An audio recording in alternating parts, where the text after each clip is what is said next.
Robot vacuums are already to be found in many homes, some of them even part of the many smart home devices you control with your favorite home assistant. Question is, can this mid-ranger from Lefant be a good alternative to Roborock or iRobot? One way to find out. Let's inspect.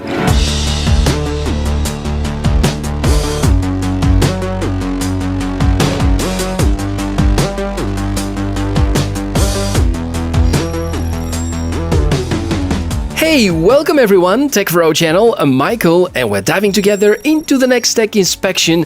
For the past couple of years I've realized that there are 3 features I really need my robot vacuum to be able to do: to support maps, to have an option for home assistant integration, and to have long-lasting battery. But this is me and one of the many opinions you may get about what makes a robot vacuum really good. That's why we're going to put the robot on a test and see what it can do. The model M571 is actually quite affordable, it's only $260. Well, price is a bit higher if you shop from Europe or Australia, as usual, because the higher duties and taxes.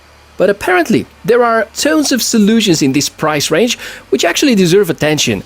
Definitely, this Lefant robot is way more affordable than brands like Roborock, Viomi or iRobot. So let's go for the unboxing. The box is tidy, contains the main unit with a few accessories.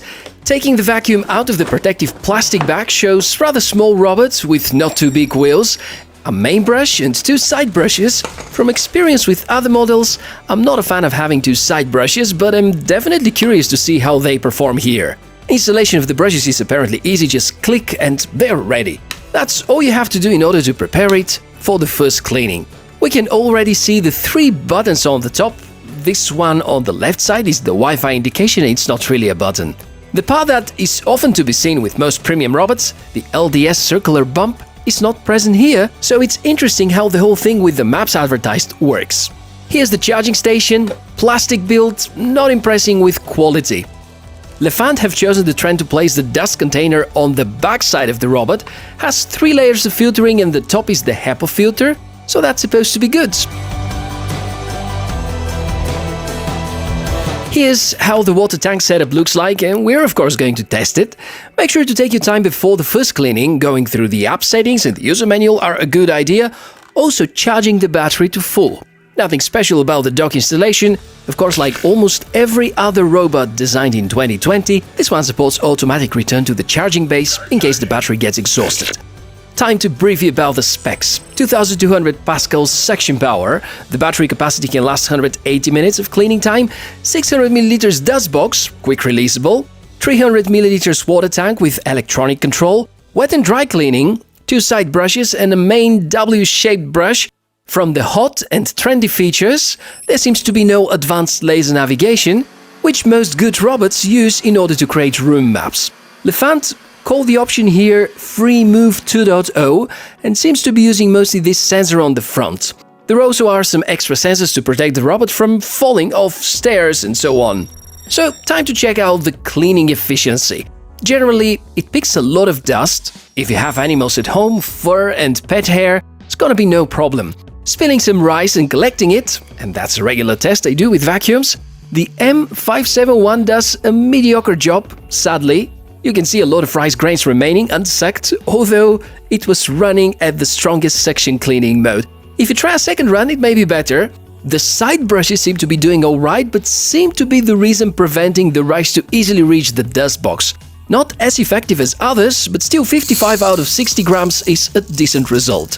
Looks like there's no AI to suggest where some debris or leftovers are to be collected, but it's fine even like that. Most useful feature, because there's no sensor setup on the top, it's a bit slimmer than the most vacuums out there. One of the very few that can actually do some good job under the kitchen furniture. Another thing I like a lot is this remote, because it empowers you to precisely control the spot or area where you want to clean. True, many apps support the feature, including the app of Lefant, but the connection via remote feels a bit faster and nicer. Wet cleaning is also good. Covers the areas that it needs to. Generally, the results are satisfactory. No wide cleaning mode, as we've recently seen that with Viomi and some other devices, but remember, we're talking about a rather budget-friendly device here.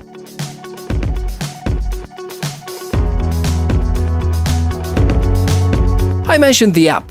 So here we go, called Lefant Live, being actually good.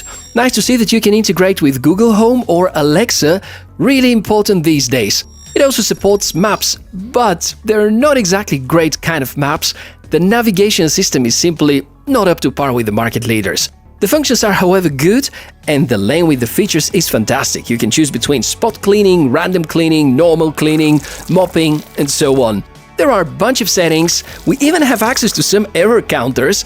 Not sure if that's supposed to make us happy or worried, because there's a value higher than 0 on my error count. Jokes aside, the app is very functional and tidy. I'll combine the performance summary with the things I didn't like much. Starting with the good. Battery life was decent, and even at the highest suction power, it was delivering about 1 hour of cleaning time, which is often enough to clean up to approximately 150 square meters. The noise generated by the motors was very acceptable, and I would call it one of the quietest I've used at the maximum power. The brushes are well designed, cleaning performance was almost as good as what I hoped for, but the laser system is quite primitive, therefore the maps are vague.